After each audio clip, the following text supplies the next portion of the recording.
Military intelligence agencies نے انہیں launch کیا تھا، مجھے پہلے لمحے پتہ لگ گیا تھا کہ یہ جرنیلی ٹاؤٹ ہیں. میں جب یورپ اور دوسری جگہوں پر جاتا تھا لوگ مجھ سے پوچھتے تھے کہ شیر افضل مروت آپ کے خیال میں واقعی اتنے دلیر ہیں یہ جو سب کچھ کر رہے ہیں، یا کوئی اس میں خرابی ہے؟ تو میں ہنس دیتا تھا کیونکہ وہ اس وقت پارٹی میں تھے، پارٹی کا ڈسپلن مجھ پر ظاہر ہے فرض تھا، تو میں ہنس کے اس بات کو ٹال دیتا تھا. لیکن ظاہر ہے وہ مجھے نظر آ رہا تھا، لیکن انڈائریکٹلی میں آپ کو بتاتا رہتا تھا. جب وہ لاہور میں پکڑے گئے تھے تو میں نے اسی دن تجزیہ کیا تھا کہ شیر افضل مروت کو ڈان کو کوئی نہیں پکڑ سکتا، وہ ود ان فیو آورز باہر آ جائیں گے. اب وہ آپ سب کے لیے اشارہ تھا سمجھنے کے لیے کہ آپ سمجھیں کہ وہ ٹاؤٹ ہے، کیونکہ اگر عمران خان کو پکڑ کے جیل میں رکھا جا سکتا ہے تو بیچارہ شیر افضل مروت کس کھیت کی مولی تھا.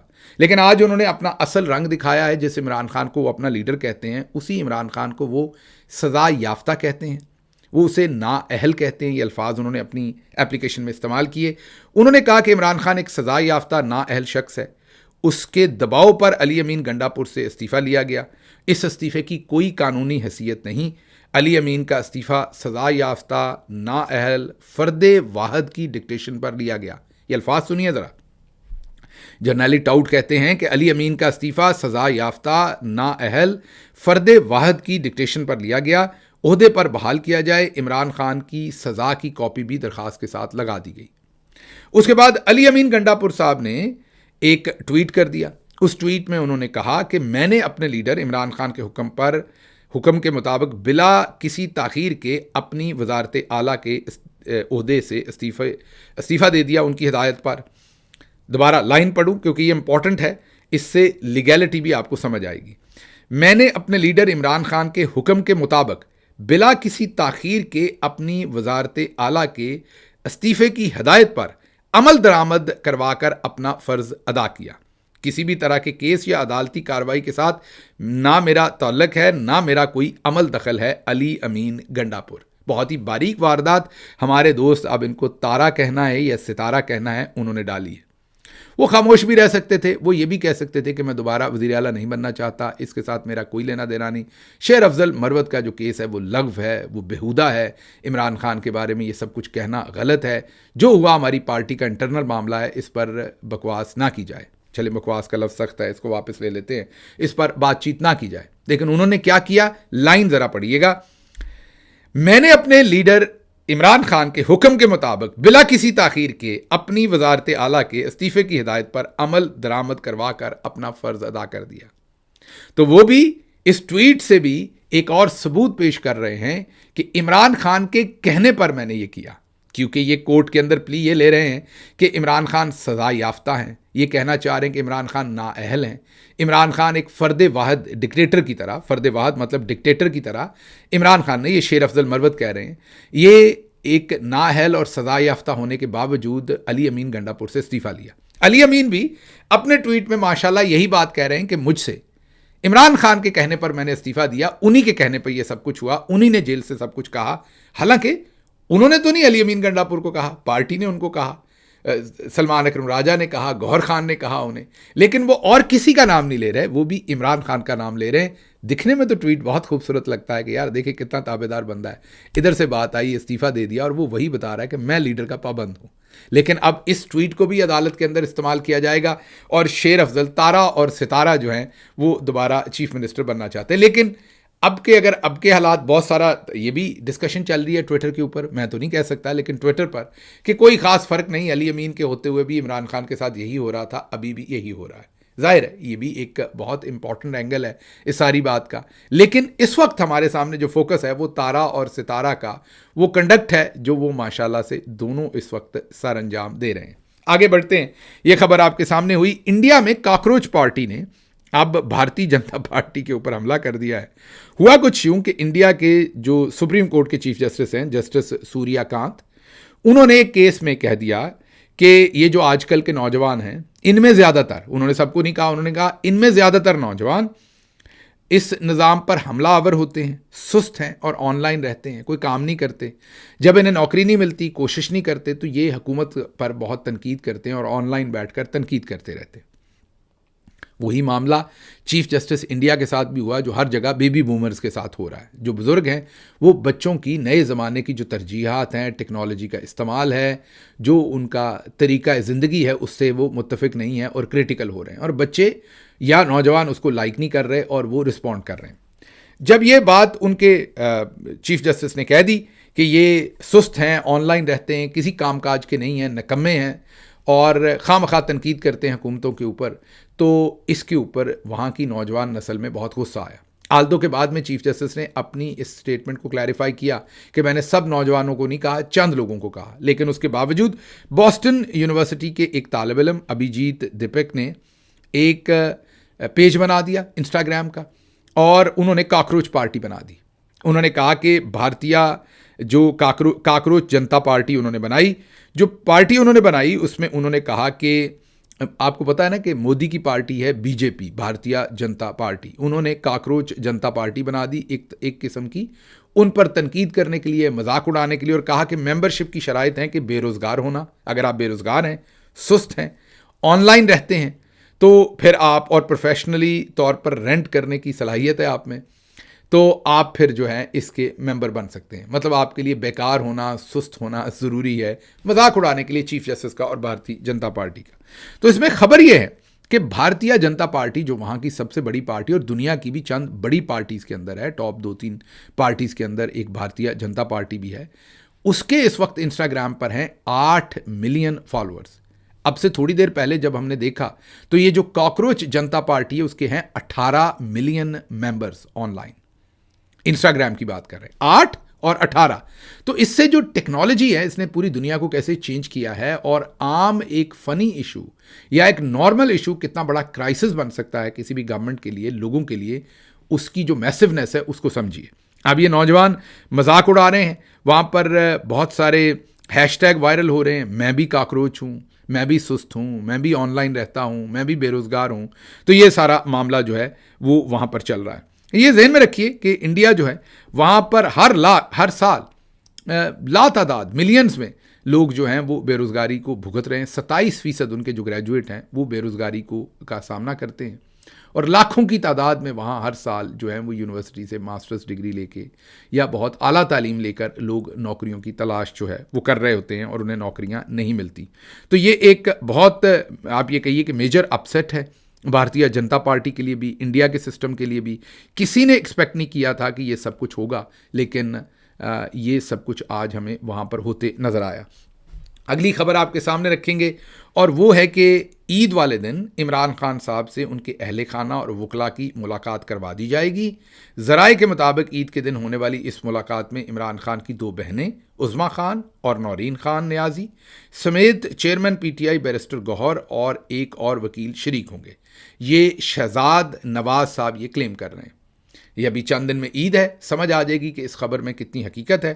آج سلمان اکرم راجہ نادیہ خٹک صاحبہ کے گھر گئے, وہاں پر ان سے اور ان کے شوہر ہارون صاحب سے ان کی رہائش گاہ پر ملاقات کی, اور کل ان کے ساتھ جو زیادتی ہوئی اور اس کے بعد نادیہ خٹک کے شوہر کو بھی جیل میں ڈالا گیا تھا, انہوں نے بھی کوئی 31 دن 1 مہینے کی انہوں نے بھی قید کاٹی ہے, اس کا بھی انہوں نے ظاہر ہے اظہار کیا.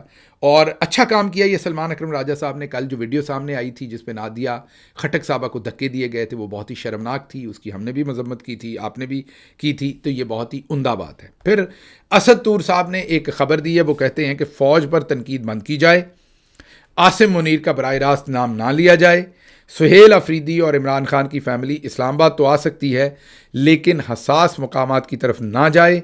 پی ٹی آئی رہنماؤں کو روکا گیا ہے کہ دہشت گردی اور قومی سلامتی امور پر بیان نہ دیں.